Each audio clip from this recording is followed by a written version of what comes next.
Karena guest star kita pada malam hari ini ketua PC ya, dan mungkin eh, penikmat podcast alienasi pada malam hari ini tidak hanya dari komisariat UIN Khas Jember, mungkin ada teman-teman dari lain rayon atau lain komisariat. Boleh nih kenalan di kolom komentar, siapa tahu ada yang berjodoh kan.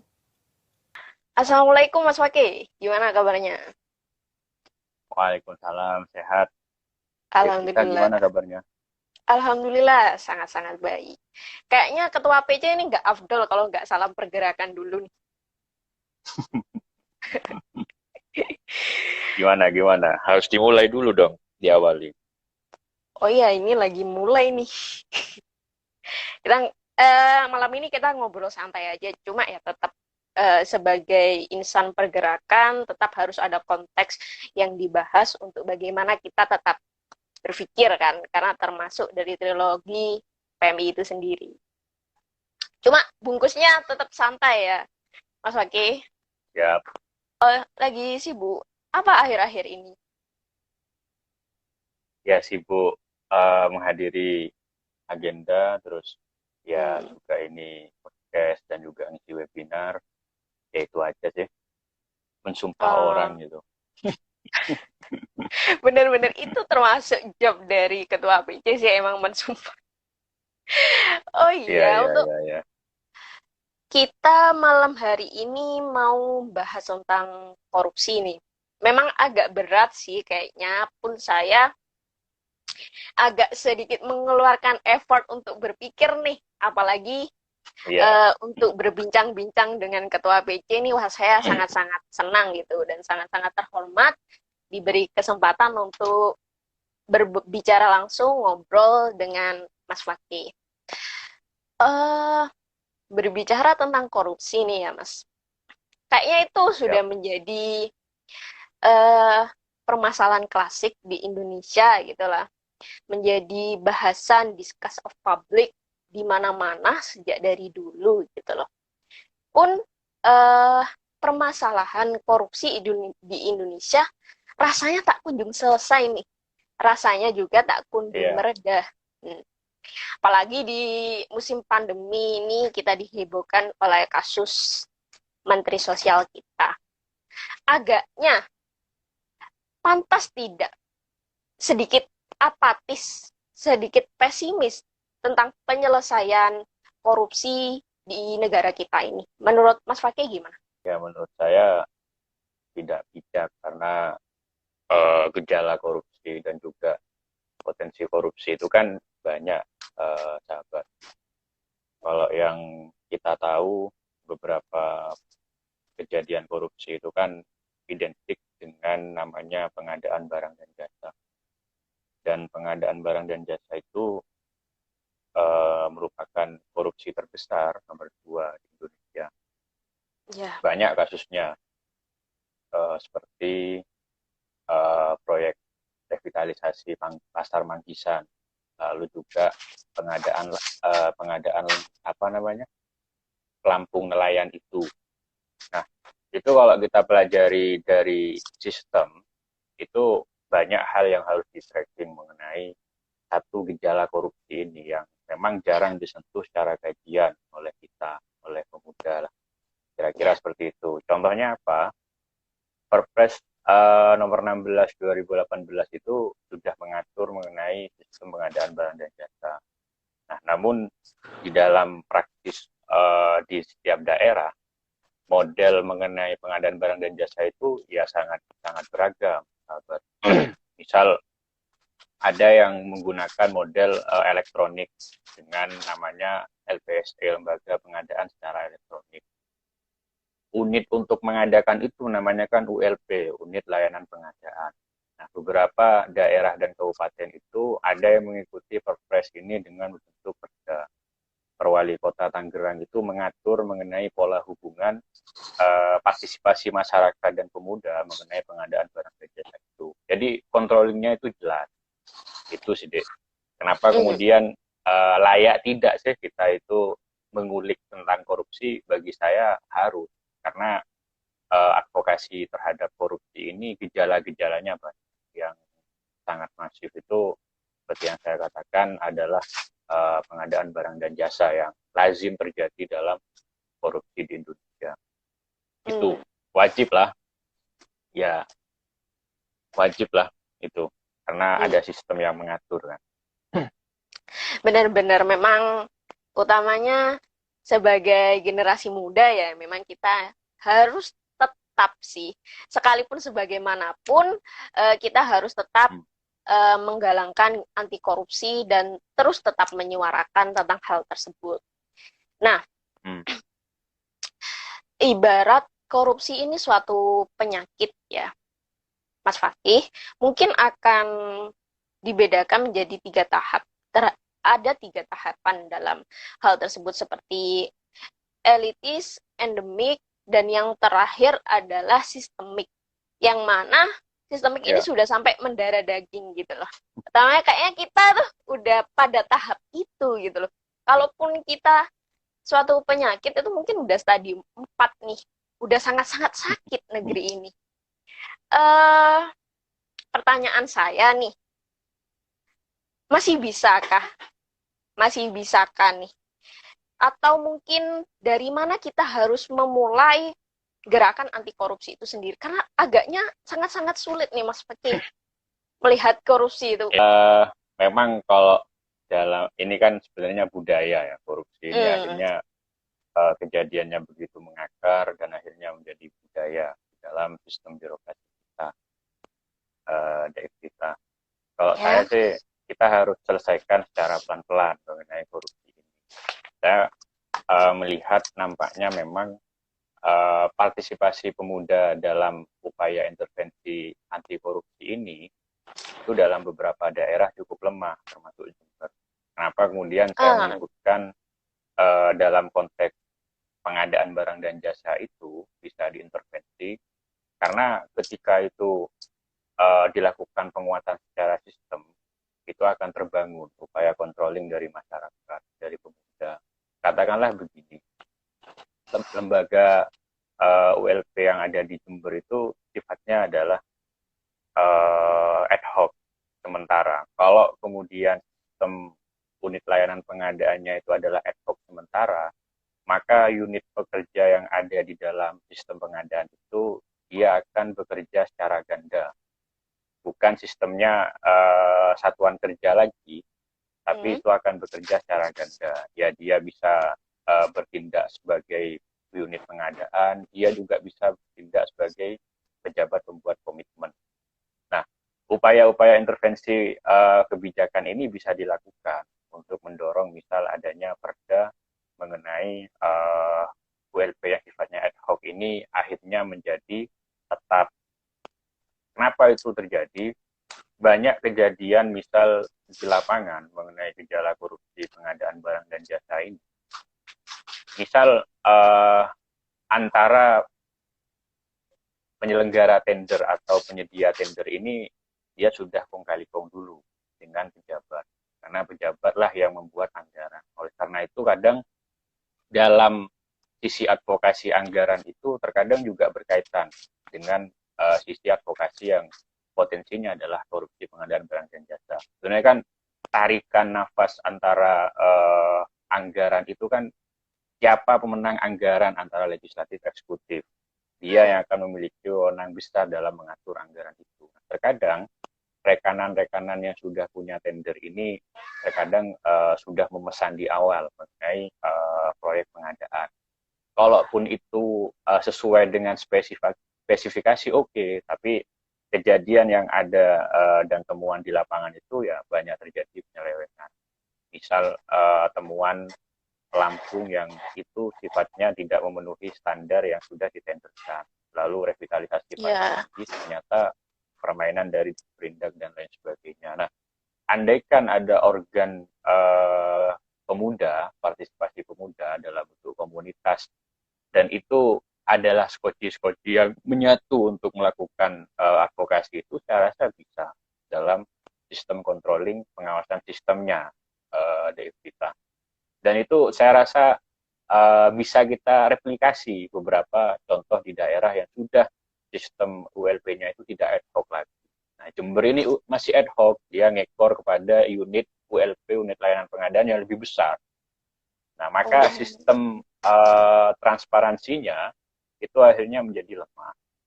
Bisa kita controlling upaya-upaya apa namanya, upaya-upaya potensi korupsi sejak awal. Sangat bisa.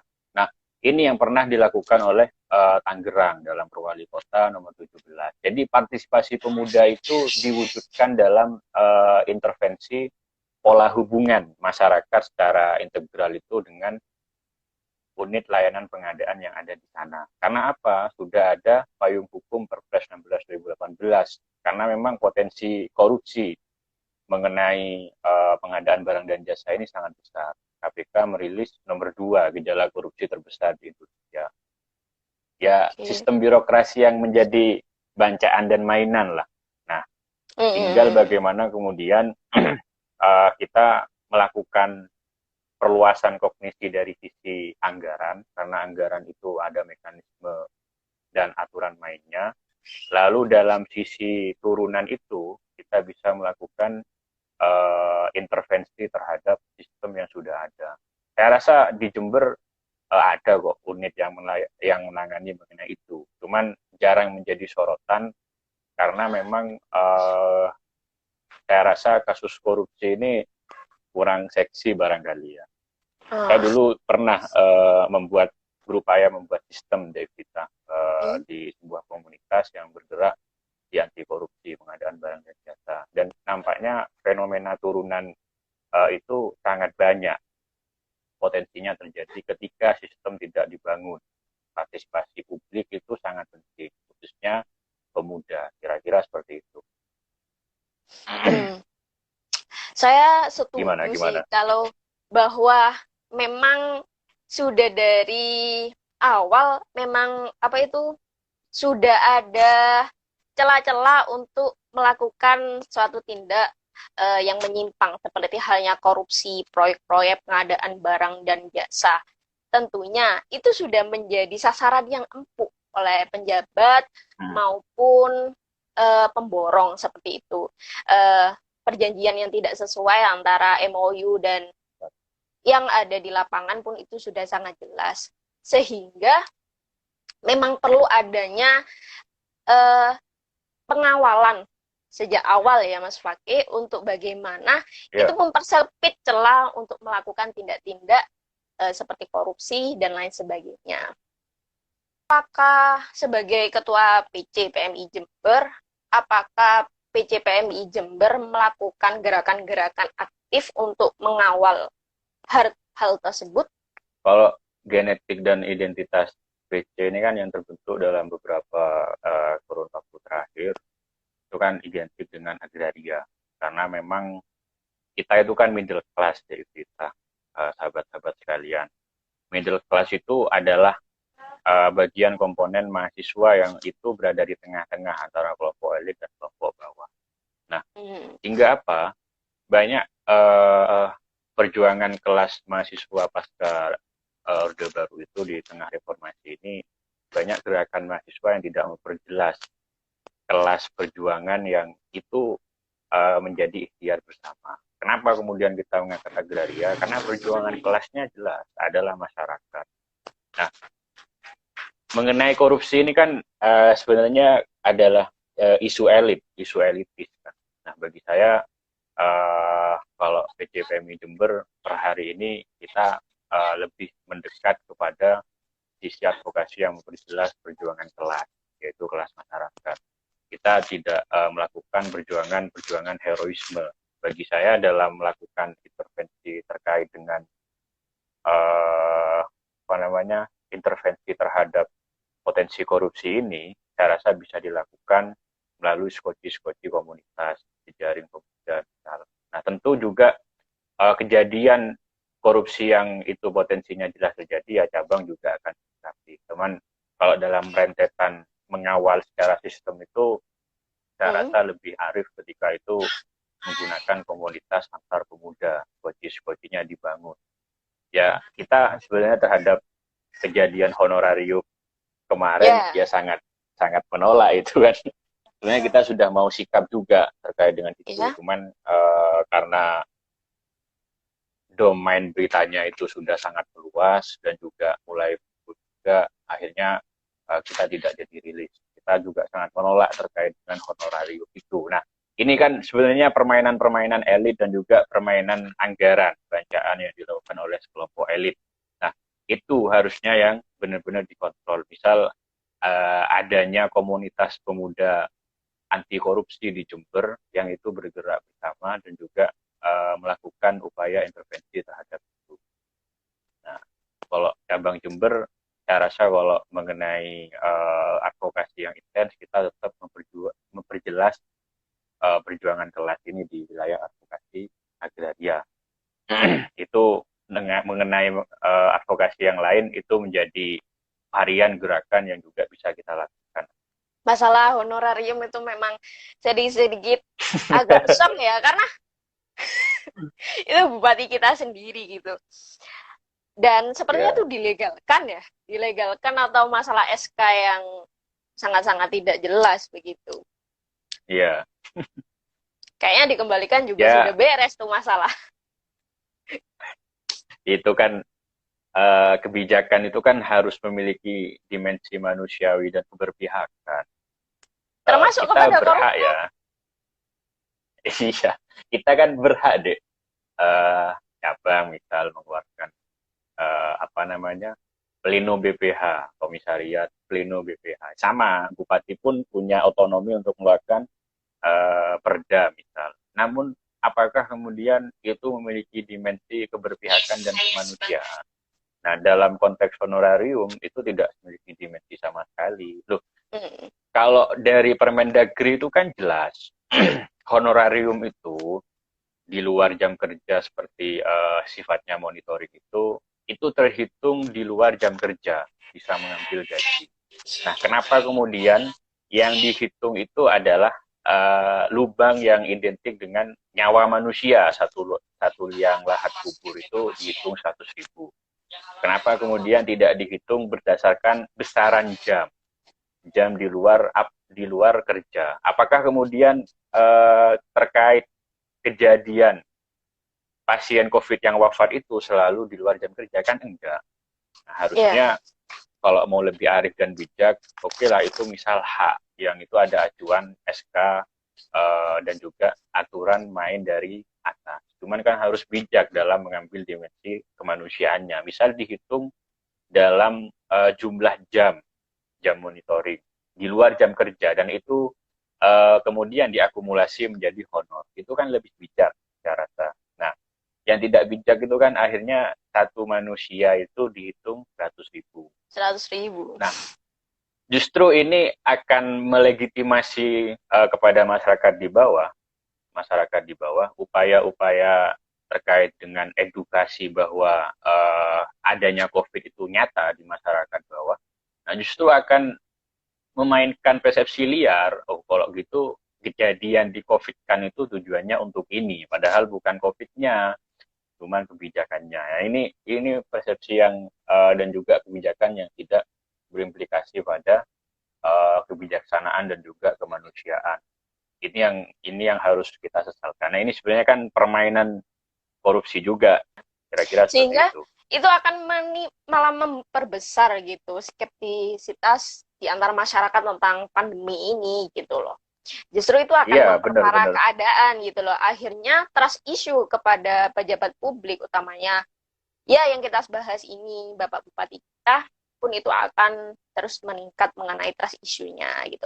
Padahal Hmm. di masa pandemi ini harusnya antara masyarakat dan penjabat itu memang harus sama percaya nih, sama-sama bergotong royong. Tapi memang karena adanya kasus ini agak sedikitnya membuat kecewa sih. Soalnya Benar. kita sudah terpukul gitu loh oleh masalah Menteri Sosial kita Juliari Batubara tentang kasus korupsi yang ada di pandemi ini, malah ditambah oleh pejabat publik daerah seperti bupati kita. Jadi agaknya wah nggak bener nih gitu loh. Jadi wah agaknya nggak bener nih kok malah menjadi ladang gitu loh masa masa Betul. pandemi seperti ini gitu loh. Jadi memang menambah kekecewaan di masyarakat pada umumnya sih. eh Bicara tentang korupsi nih nggak habis-habis itu, tidak hanya kita sadari, tidak hanya di kalangan atas saja ya Mas Fakih, bahwa di kalangan Ya. bawah pun itu sudah terjadi gitu lah. Menurut Mas Fakih, apakah ini termasuk patologi sosial gitu ya ada di masyarakat tentang korupsi ini? Ya, ya akhirnya menjadi bukan patologi istilahnya ya, Hmm. tapi sistem birokratik kita yang memang apa namanya tersetting untuk menjadi sirkulasi korupsi. Konteksnya di situ dan itu akhirnya mengakar kepada sekalangan masyarakat, khususnya kelas birokratik dan juga kelas-kelas yang lain. Pada konteks itu saya membacanya. Dan ini sangat masif saya rasa urusan Iya. korupsi ini. Cuman Hmm. yang bisa kita hindarkan ya yang sudah tersistem itu yang harus kita intervensi. Katakanlah kalau dulu cara Gus Dur itu melawan Orde Baru itu kan dia berbeda dengan cara dari Subhan ZE. Subhan ZE dulu dia membenturkan Nahdlatul Ulama secara kapal besar dengan Orde Baru. Kalau Gus Dur kan enggak, beliau melakukan reformasi besar-besaran secara pemikiran, secara gerakan kepada warga Nahdliyin yang pemuda. Kordem misal dulu. Lalu ada Skoci bernama PMI. Lalu ada Skoci, Ansor dan lain sebagainya. Dan itu dibekali dengan struktur pengetahuan yang baik. Nah, maksud saya dalam melakukan upaya intervensi korupsi ini, ya peran kita ini yang sebenarnya sangat dibutuhkan dalam melakukan upaya membangun struktur pengetahuan mengenai korupsi, belajar anggaran, dan lain sebagainya. Kira-kira Hmm. itu, Devita. Memang harus dari kalangan individu, memang dari skala yang terkecil. Tetapi nih, Mm-mm. agaknya menjadi, saya pun agaknya sedikit pesimis ya. Ini pertanyaan saya pribadi sih, Mas Fakih. Mungkin Mas Fakih bisa bantu jawab ya. Siap. Eh, Diskusi-diskusi seperti ini memang itu harus seperti korupsi, seperti katakanlah tentang isu-isu seksualitas, pelecehan seksual maksudnya, Ya. itu memang harus ada edukasi dari kalangan bawah tentunya. Nah, Mm. masalahnya nih, di kalangan bawah tidak selesai masalah perut. Maaf saja, gitu loh. Di kalangan Mm. bawah tidak selesai ini masalah perut, Mas. Jadi, mau memikirkan permasalahan-permasalahan tersier, isu-isu nasional utamanya, itu agaknya menjadi tidak perlu gitu.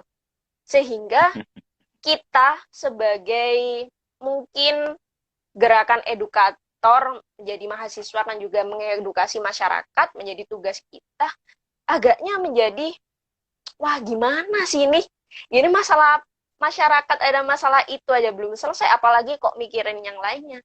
Ini gimana nih menurut Mas Fakih? Kalau saya pertanyaan saya itu gitu loh. Apa bisa sih Mm. kita belum selesai loh di masalah perut gitu. Masa mau mikir yang lain itu agaknya menjadi tidak mungkin gitu. Ya. Uh, ya kalau masyarakat bawah optimis, kita pesimis, bubar negara ini.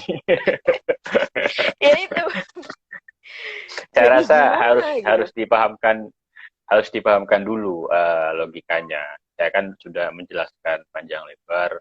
Ya kita mahasiswa itu middle class, kelompok di tengah-tengah yang itu terdidik dan juga mengenyam pendidikan tinggi, misal. Dan dia dibekali pengetahuan, keterampilan, dan juga psikomotorik. Nah, sehingga dia memiliki daya jelajah terkait dengan isu-isu faktual. Nah, ada kecenderungan memang kampus hari ini itu sedikit menutup ruang diskursus itu, Devita.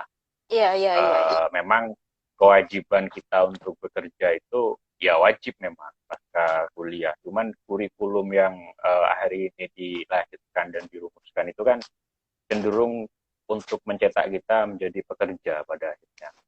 Lalu waktu jam juga diperkecil mengenai ruang kita itu untuk berdiskusi dan berdiskursus aktif di luar dan lain sebagainya. Nah, sehingga apa? kita jauh kita jauh dari kelas bawah yaitu masyarakat. Ya jangan disalahkan masyarakatnya karena Hmm. ada struktur elit lalu middle class kita lalu ada yang level bawah. Nah, apakah kemudian gerakan-gerakan mahasiswa itu tidak relevan atas nama modernisasi? Bagi saya tidak begitu logikanya. Kalau kita kemudian gerakan mahasiswa itu dianggap tidak relevan, lalu kita masuk dalam struktur elit yang ada kita terkooptasi. Akhirnya apa? Perjuangan kelas masyarakat itu akhirnya menjadi luntur. Nah, bagaimana kemudian kita mengaktualisasikan itu? Kenapa kemudian saya tadi singgung cabang itu genetik dan identitasnya yang sudah diwariskan oleh senior-senior kita itu adalah ngomong perjuangan masyarakat. Ya karena mereka sebenarnya tidak ini ya, tidak bisa disalahkan. Bisa jadi mereka seperti itu memang dibangun atas sistem, setting sistem. Rekayasa sosialnya memang seperti itu. Nah, kalau kemudian kita luntur, gerakan mahasiswa ini luntur, ya bagaimana kemudian kita melakukan transformasi sosial ke atas. Ini real fakta. Bagaimana kemudian penolakan tambang di Paseba, di Silo, beberapa tahun terakhir ini, itu tidak lain dan tidak bukan karena kita berhasil mengorganisir masyarakat. Tapi kita juga bukan pahlawan yang sifatnya herois, kita yang berhasil atas itu, tidak. Tapi kesadaran masyarakat yang tumbuhlah yang akhirnya menyadarkan itu. Penolakan terhadap itu kan kita memiliki dasar argumentasi dari kita. Pertama, genetik dan identitas Jember itu adalah petani, nelayan. Ya. Eh, Petani nelayan inilah yang menjadi sumber kedaulatan masyarakat, mata pencaharian ekonomi sehari-hari. Nah, sementara dalih pendapatan asli daerah tambang ini kan kalkulasinya kecil terhadap anggaran, terhadap APBD dibandingkan sektor Hmm. pertanian yang menggerakkan perekonomian itu. Nah, maksud saya perjuangan kelas itu yang sebenarnya harus kita galakkan. Hari ini kalau saya boleh kritik misal BMSI misal, saya bisa mengkritik bagaimana kemudian aksi-aksi yang dilakukan itu tidak jelas perjuangan kelasnya itu yang mana, atas nama masyarakatnya itu yang mana. Yang mana? Nah, gejala gejala ini yang muncul pasca reformasi. Kenapa kemudian kalau kita itu mau melakukan tuntutan dan lain sebagainya, ya harus diajak dong masyarakatnya. Perjuangan kelasnya itu menjadi jelas. Seperti itu. Ya minimal di Jember lah seperti itu. Ini yang harus kita lakukan. Nah, bukan kemudian tanpa ikhtiar para petani-petani itu, mereka ketika secara ekonomi sudah tidak mampu, lalu diorganisir oleh PMI bareng-bareng secara Ya. kolektif, tentu menjadikan mereka itu subjek bukan objek, akhirnya tergerak dan juga tersadarkan kita. Itu perjuangan gerakan mahasiswa terhadap perjuangan kelas. Barangkali itu ya logikanya harus dibalik, bukan kemudian masyarakatnya yang disalahkan. Kalau masyarakatnya luntur, eh, tidak memikirkan itu, lalu kita juga apatis, ya sudah selesai semua ini. Itu Kira-kira mungkin itu. pertanyaan radikal ya gitu. Memang harusnya Ya, masyarakat dijadikan subjek bukan sekedar objek kayak gitu untuk bagaimana berjuang bersama-sama. Jadi masyarakat juga merasa terwakilkan gitu kan Mas Fakih. ya betul. Agaknya saya ini mau membahas isu-isu nasional ya. Eh akhir bulan lalu Ya, akhir bulan Agustus, jagat media media sosial tuh sampai influencer diramaikan dengan mengganti kata koruptor menjadi maling. Karena latar belakangnya adalah banyaknya diskon hukuman penjara untuk para koruptor itu tadi, sehingga tidak ada bedanya dengan maling gitu. Menurut pandangan Hmm. Mas Fakir tentang hal itu gimana? Yaitu ini penisbatan koruptor terhadap maling ini kan suara netizen sebenarnya. Ya, Suara netizen di jagat media sosial, karena memang ini ya, apa namanya, hari ini tuh kan tagar itu akhirnya mampu framing isu-isu yang hari ini terjadi di nasional. Ya, bagi saya koruptor itu ya bisa identik juga dengan maling, karena kan sebenarnya dia mencuri dan melakukan penyelewengan hak-hak yang harusnya dimiliki oleh masyarakat, memainkan anggaran, lalu melakukan manipulasi proyek dan lain sebagainya. Ya bagi saya itu maling yang ini ya, yang parlente lah. Maling parlente itu ya borjuis. maling yang berjuis lah, kira-kira seperti itu. Maling kan identik dengan seseorang kan, dia melakukan maling terhadap rumah seseorang menggunakan penutup kepala, senjata tajam Hmm. kan, mencuri sesuatu.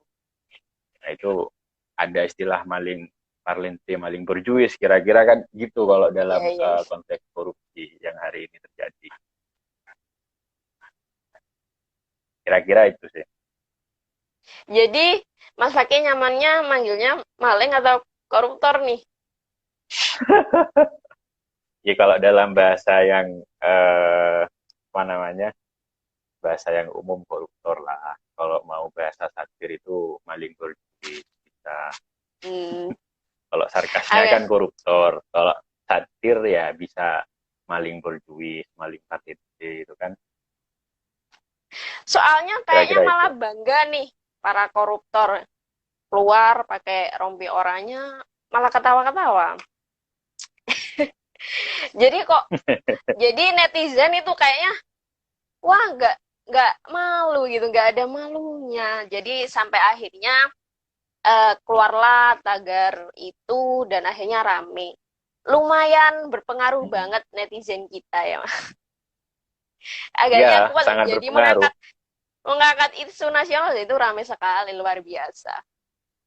Kalau katanya Eh, Tum Abe itu kan kepakaran itu hari ini kalah dengan kebisingan, kira-kira seperti itu. Nah, itu iya. efek dari ini, dari kebisingan netizen. Termasuk Pilpres deh, Pilpres 2019 kemarin, Hmm, itu kan kebisingan netizen itu akhirnya menjadi mapping para konsultan masing-masing calon kan ya, untuk ya. kemudian membentur-benturkan. Kita kan tidak sadar bahwa keterlibatan netizen di dalam Pilpres 2019 itu secara ini ya, secara akumulasi yang dilakukan dalam algoritma kebisingan netizen itu akhirnya dimanfaatkan oleh para konsultan-konsultan masing-masing Pilpres. Akhirnya apa? Sengaja dibenturkan.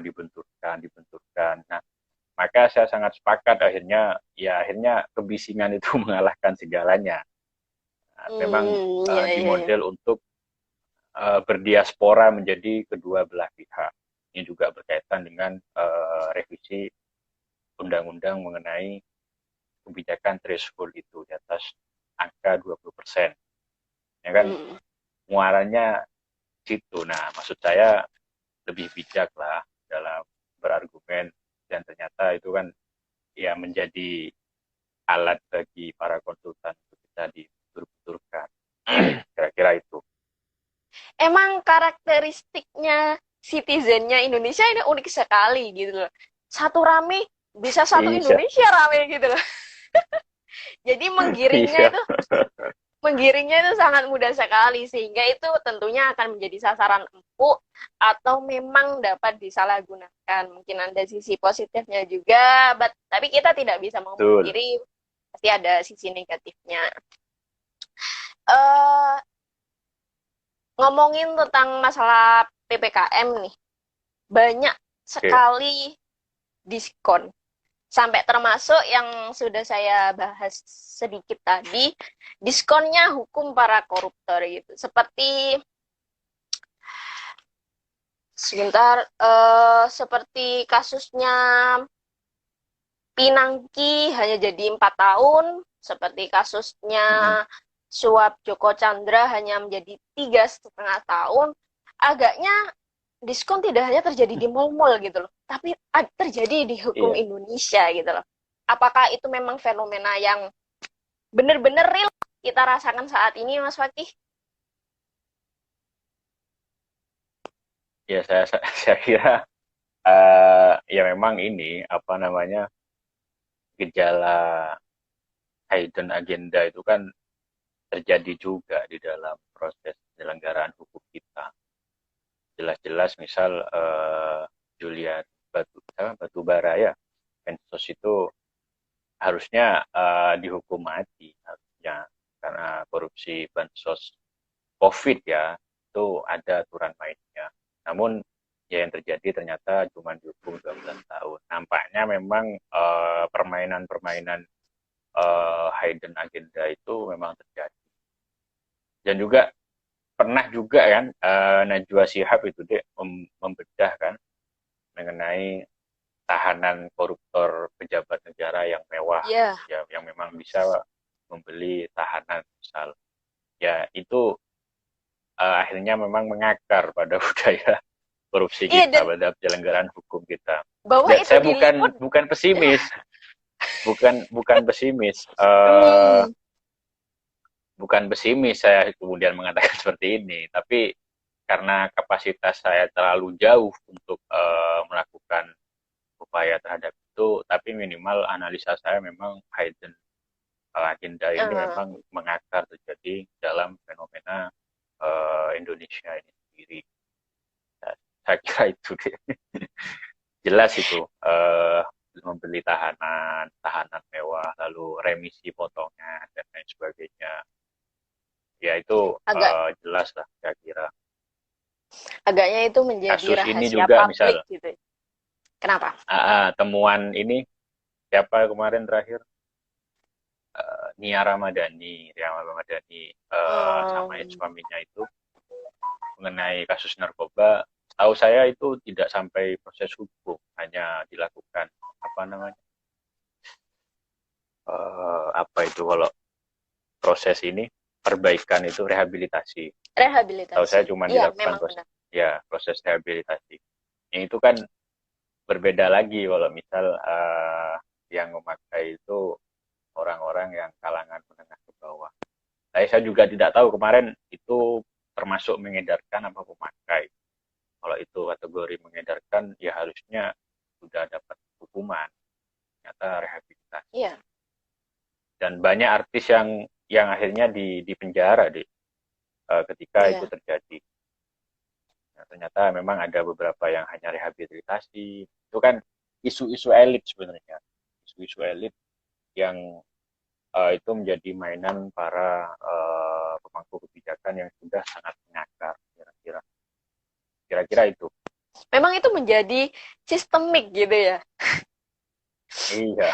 Korupsi yang menjadi sistemik sekali gitu loh. Seperti saya juga sempat melihat liputannya memang Mbak Nana gitu loh. Dan seperti disambangi saudara gitu loh. Memang Gimana, Dek? sudah adakah saya sempat lihat liputannya Mbak Nana gitu yang ke lapas gitu. Hmm. Hmm. Ya memang kayak disambangi saudara gitu loh justru. Bukan seperti terjadi hal biasa gitu loh. Pun mereka tetap dapat tersenyum di dalam lapas tersebut. Agaknya miris juga gitu loh. Memang kayaknya perlu nih. Oh enggak deh. Kayaknya enggak cocok saya ngomong di publik untuk ini. Oke, skip. Apa? Nggak akan tegas hukumnya selama Mahfud MD kerjaannya hanya nonton Ikatan Cinta. Iya Yang ya, sempat Pak. rame itu kan? Pernah pernah pernah nge-tweet Iya, dan menggunakan analisa hukum loh Pak Mahfud. Itu menghibur sekali sih gitu. Hmm, iya, iya, iya. agaknya tentang korupsi ini memang nggak cukup dibahas satu malam gitu loh. Terakhir deh Mas Fakih gitu loh. Sebagai generasi muda tentunya kita dituntut untuk berperan aktif, mengawal, menemani masyarakat, menyelesaikan isu-isu nasional maupun yang terjadi di kalangan akar rumput seperti di tingkat paling tidak RT pun atau desa. Apa yang harus menjadi bahan bakar semangat pemuda nih untuk seperti menumbuhkan nalar kritis, untuk menjadi merasa, wah ini bagian dari saya juga, seperti dana desa yang sangat-sangat besar ya, itu kan contoh kecil gitu loh, contoh kecil untuk menumbuhkan rasa empati kita terhadap kasus korupsi gitu loh. Jadi bahan bakar apa nih yang paling-paling efektif untuk kita generasi muda, bahwa ya ini kasus korupsi harus kita selesaikan bersama kayak gitu. Ya, bagi saya sih sederhana, internalisasi moralitas yang itu akhirnya menjadi pegangan kita. Karena memang wadah-wadah untuk kita itu menumbuhkan dan juga melakukan kesadaran itu kan banyak deh. Kemudian kan internalisasi moralitas ini yang sangat sulit. Kalau kita lihat pasca Orde Baru itu kan sebenarnya memang sentralisasi pemerintahan yang sentralistik itu kan akhirnya terbagi menjadi desentralisasi dibuktikan dengan otonomi daerah.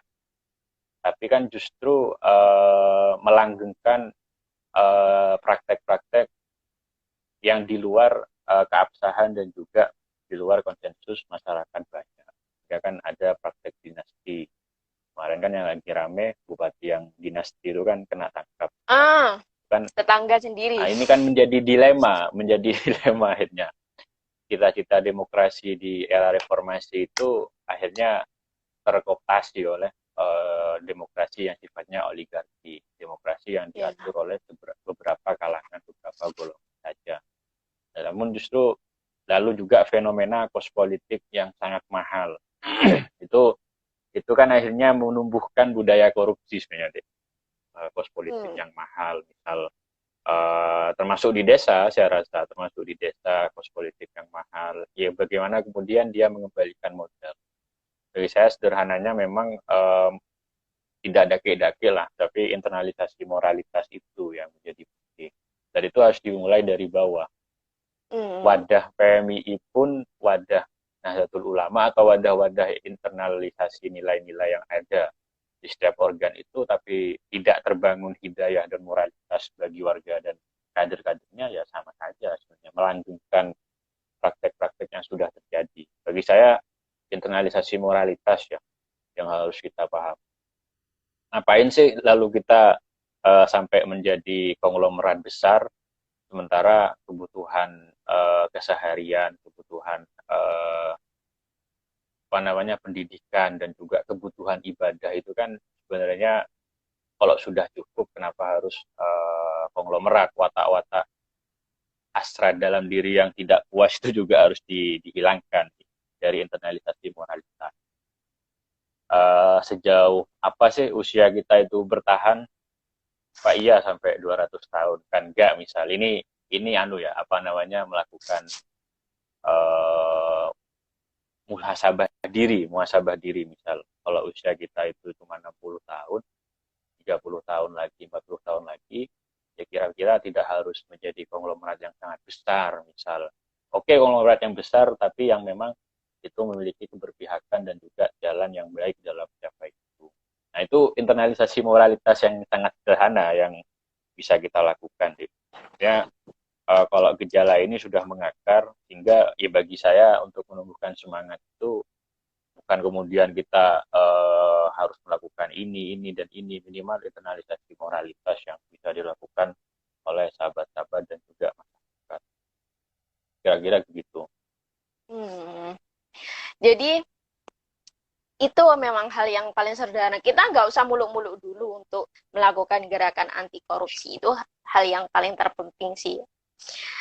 Iya, kalau Oke. mau dari bawah ya kan ini konteksnya dari bawah ya. Saya bahasakan seperti itu. Mhm. Saya salfok sama komennya Rizal underscore Dikan 12. Bagi saya solusinya adalah Gantikan. Tumpake gantikan Mahfud MD. Wah, pembahasannya seru banget bareng Mas Fakih. Sampai akhirnya kita sudah hampir sekitar 1 jam gitu membahas tentang bagaimana korupsi ini. Gitu. Ya, Eh, untuk 15 viewers nih, kita ada sesi tanya jawab dengan Tum Fakih. Mungkin ada yang mau ditanyakan, kita diskusikan bersama. Selamat malam, Cak Bayjuri. Selamat bergabung. nah ini sudah menuju ibu kota ini, mantung kita ini. Hati-hati jadi koruptor. Jadwal jadi ketua PC sibuk banget, Mas Fakih. Ya lumayan, karena ada 41 lembaga dan Betul. acaranya kan eh, runtut biasanya kan ya. Habis ini ya masuk apa apa. Terus di PKD juga ini kan belum lagi ngomong eksternal ya. Cabang itu kan harus punya bergen rumah, nggak cuma di internal aja. Ya lumayan lah aktivitasnya. Kayaknya nggak ada pertanyaan ya dari viewers. Ini dari bijak kata 125. Cara ngatasi perilaku korup itu gimana sih? Kok kayaknya korupsi itu seperti rebutan podium.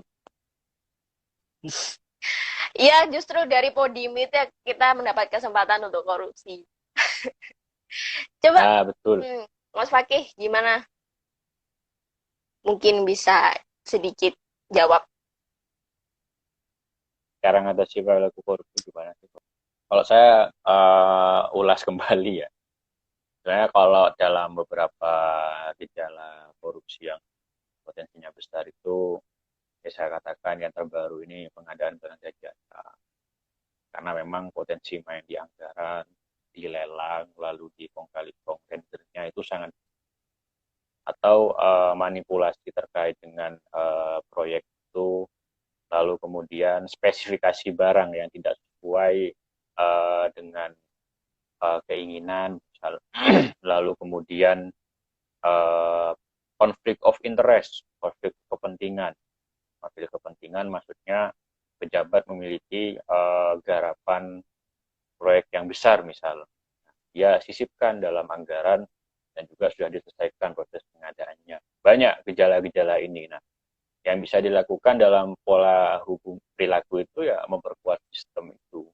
Karena memang pengadaan barang dan jasa ini mulai ditata dalam hal elektronik, sistemnya mulai dibangun, cuman dalam beberapa daerah itu masih ada yang sifatnya ad hoc atau sementara dalam pengaturan pengadaan barang dan jasa. Nah, barangkali dalam mengatasi pola perilaku itu ya advokasi terkait dengan kebijakan itu perlu dilakukan. Misal usulan dari teman-teman mengatasnamakan aliansi pemuda, anti korupsi atau lain sebagainya, itu intervensi untuk memperkuat sistem itu. Sistem monitoring dan partisipasi publik itu harus ada di dalam proses itu.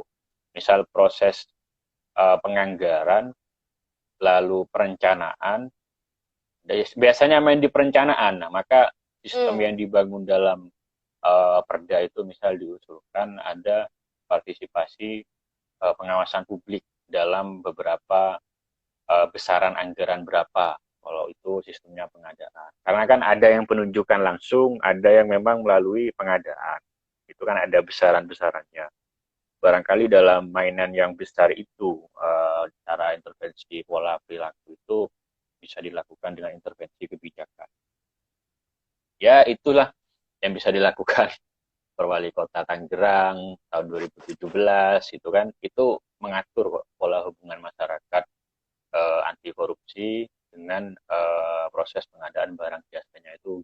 Nah, itu terjadi di Tangerang. Bisa enggak nih Jember? Bisa aja kalau misal kekuatan sahabat-sahabat dalam wilayah pengetahuan, wilayah gerakan, dan wilayah basis masanya itu benar-benar menjadi isu yang sangat urgent. hmm. sebenarnya kasus korupsi yang terjadi seperti halnya Juliari Batubara itu loh cuma sebenarnya murah tuh, cuma 10.000 dari ribuan warga gitu kan. Sampai akhirnya terkumpul 17 miliar kan gitu.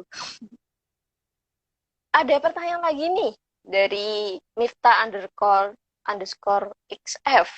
Tum, apakah korupsi-korupsi yang terjadi itu warisan genetik semenjak jadi mahasiswa? Kan kampus miniatur negara gitu katanya.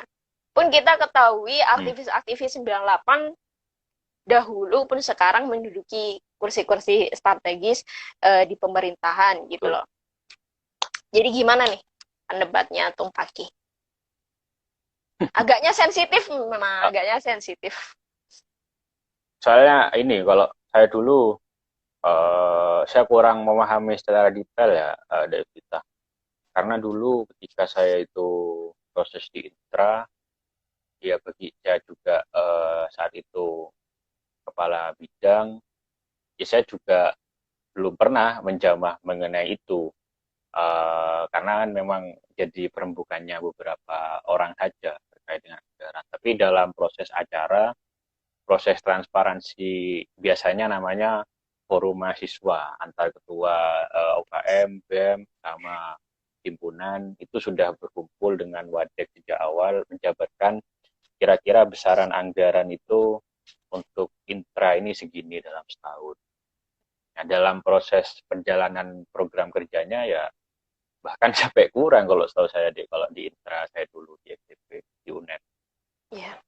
itu saya juga dulu apa tidak bisa menjangkau itu kalau dalam genetik mahasiswanya ya karena yang saya alami prosesnya dulu ketika di FTP UNED intra dan memang banyak golongan kan kalau di FTP dulu jadi nggak cuma PMI jadi ada yang non ormek ada yang Ya. KMI misal jadi ya mau transparansi semua akhirnya di dalam forum itu dan anggaran dalam setiap agenda bidang itu ditransparansikan juga. Tahu saya gitu deh. Kalau saya dulu pengalaman saya seperti itu. Jadi begitu ya, sahabat Hmm. Mifta underscore XF sudah dijelaskan kepada kita gitu kan, bahwa anggaran itu termasuk kurang-kurang gitu. Jadi apa yang mau dikorupsi? Ini konteks pengalaman ya, pengalaman saya nggak tahu kalau data yang di lapangan seperti itu. Saya juga nggak tahu nih data di lapangan. Ada lanjutan dari pertanyaan tadi tuh gitu. Terus apa fungsi paradigma PMII mengatasi korupsi? Mungkin kolerasinya ya paradigma kita gitu terhadap kasus korupsi ini. Ini sering didiskusikan ini paradigma ini. Hmm, makanya sering Uh, didiskusikan. iya, dan saya kalau di forum-forum PKD, PKR pasti dibahas itu. Paradigma tidak relevan lagi, harus diganti, gitu kan. Tapi sahabat-sahabat jarang mengulik mengenai kajian paradigma secara teori. Ya bagi saya eh, apa ya paradigma itu sejenis pisau analisis lah. Pisau analisis lalu cara pandang terhadap sesuatu untuk menyingkap realitas sosial. Fungsi paradigma itu seperti itu. Maka kalau paradigma kritis transformatif itu kan berangkat dari paradigma keteraturan, lalu paradigma konflik, gitu kan. Itu muarannya adalah gimana menyikap realitas sosial itu, adanya paradigma. Juga dulu ada namanya arus balik masyarakat pinggiran. Kemudian konstruk yang terbangun cara pandangnya itu ya harus mengorganisir dari masyarakat pinggiran. Kalau kritis transformatif itu kira-kira secara kajian teorinya itu pendidikan kritisnya mau pakai analisanya siapa dalam menyikap realitas sosial.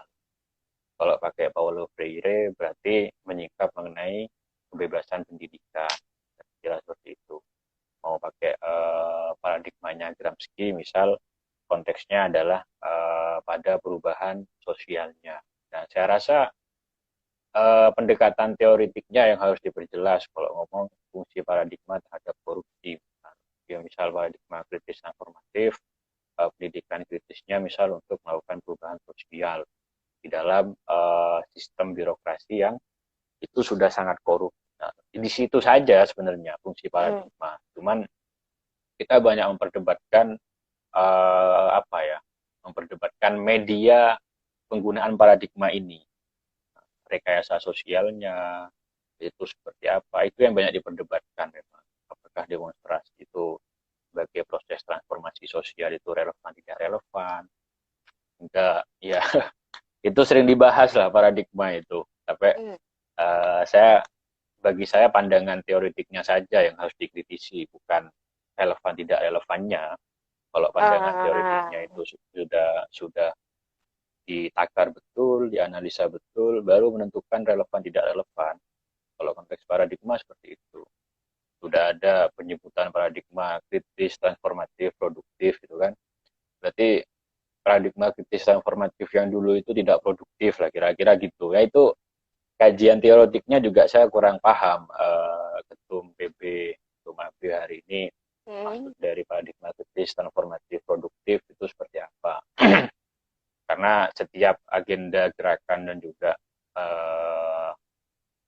pengungkapan realitas sosial itu ya pasti berdimensi pada urusan produktif gitu kan. Kalau dalam karya itu kan urusan transformasi sosialnya saja. Itu sih dek kalau pandangan saya mengenai paradigma. Kayaknya diskusi malam ini berat gitu.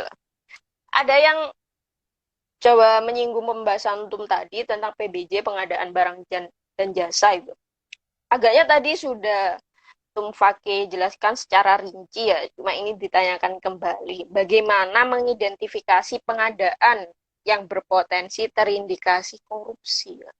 Tahu saya ini masing-masing organ itu punya web punya domain ULP untuk melakukan pengadaan. Saya lupa nama-namanya. Bisa dicari itu.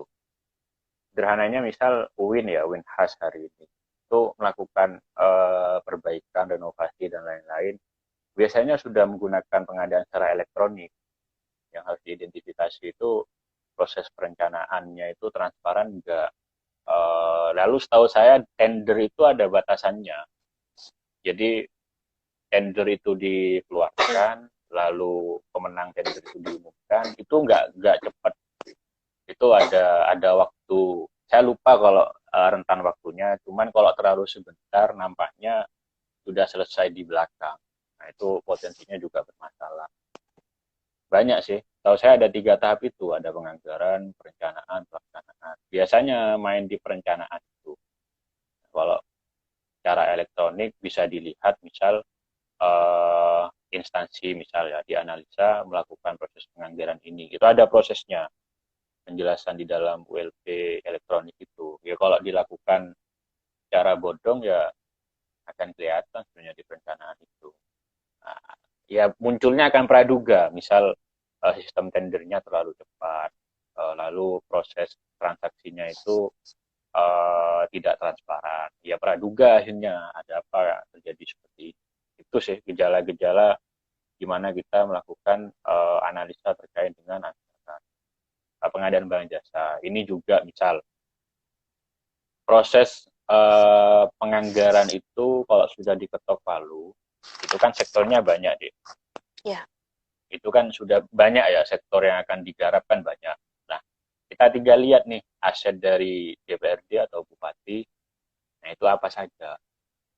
Biasanya kalau konteks zaman bupati sebelumnya ini kan jelas eksekutif yang memenangkan.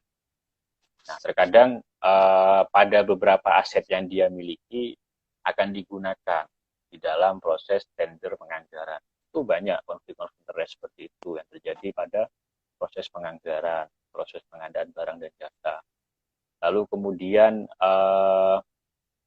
kong kali kong antara penyedia lelang sama siapa namanya, sama pejabatnya. Bisa itu terjadi, pejabat itu dibayar oleh penyedia lelangnya, ya dia yang diketok palu untuk memenangkan proses tender yang berkaitan dengan PWD pemerintahan. banyak sekali gejala-gejala pengadaan barang dan jasa itu yang terjadi.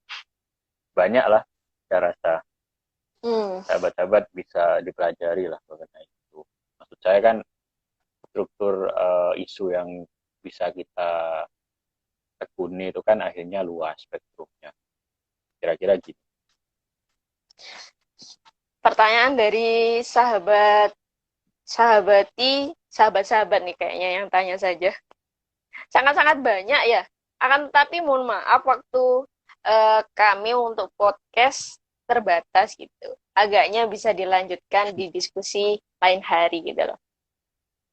Betul. Terakhir nih, Tum, pesan Tum Fakih untuk kader-kader PMI Sejember. Oh ya, pesan saya. Iya dong, mumpung Ya, ada di forum ini. ya bagi saya sih sahabat-sahabat hari ini berada pada masa lipatan masing-masing lah ya, gitu kan lipatan sebenarnya. Ya hari ini sahabat-sahabat berada pada masing-masing lipatan masing-masing lah. Ya ada sahabat yang seperti ini, seperti ini, seperti ini. Ya saya rasa jalankan lipatan itu secara istiqomah, secara maksimal dan juga niatkan untuk ibadah dan tentu komitmen untuk terus mengabdi kepada rumah pergerakan kita. Jadi identitas itu harus dipegang dan juga diinternalisasikan pada sikap dan juga tindakan hingga berdimensi nilai-nilai itu tercermin dari kader-kadernya. Bagi saya PMI itu adalah wadah yang didirikan, dia besar karena dijalankan oleh pendahulu-pendahulu kita. Sehingga apa bagi saya kesimpulannya citra diri PMI itu kan terbentuk dari citra diri kader-kadernya, citra diri anggota-anggotanya. Itu ini cita-cita para muassis. Saya cuman simbol saja, simbol yang berada pada lipatan satu periode kan, lipatan satu periode, ya setelah satu periode ya saya bukan siapa-siapa lagi, ya hanya mantum kan. Nah saya hanya menjalankan amanah dan juga warisan dari para muassis yang harus saya jalankan ke depan. Itulah bagi saya. Jadi tetap menjaga nama PMI tentunya karena tidak menutup kemungkinan gitu loh alumni-alumni PMI senior-senior kita pun sangat berpotensi besar untuk menjadi politikus dan lain sebagainya Betul. ya mengemban amanah-amanah publik yang dan lain sebagainya maka tentunya hal yang sudah dipesankan oleh ketua Tumfake gitu loh untuk tetap menjaga nama baik PMI untuk tetap mengawal Yep. mengawal masyarakat kita gitu loh. Sudah 1,5 jam kita membahas tentang isu-isu politik ini, berdiskusi bersama. Kita sudah sampai di penghujung acara. Saya ucapkan banyak-banyak sekali terima kasih kepada Tung Fake atas Siap. kesediaan waktunya gitu loh. Kami mengetahui dengan padatnya jadwal Tung Fake menjadi Ketua PCPMI ini sangat-sangat menjadi penghormatan yang istimewa bagi kami dari Alinasi Rayon Fakultas FEBI Unhas begitu. Siap. Siap. Siap. Terima kasih Tung Fakih atas waktunya. Semoga kita bisa bertemu lagi di lain Siap. event dan lain kesempatan. Terima kasih untuk Siap, para viewers ya. Terima kasih Tung Fakih. Siap. Wassalamualaikum Oke, warahmatullahi monggo. wabarakatuh.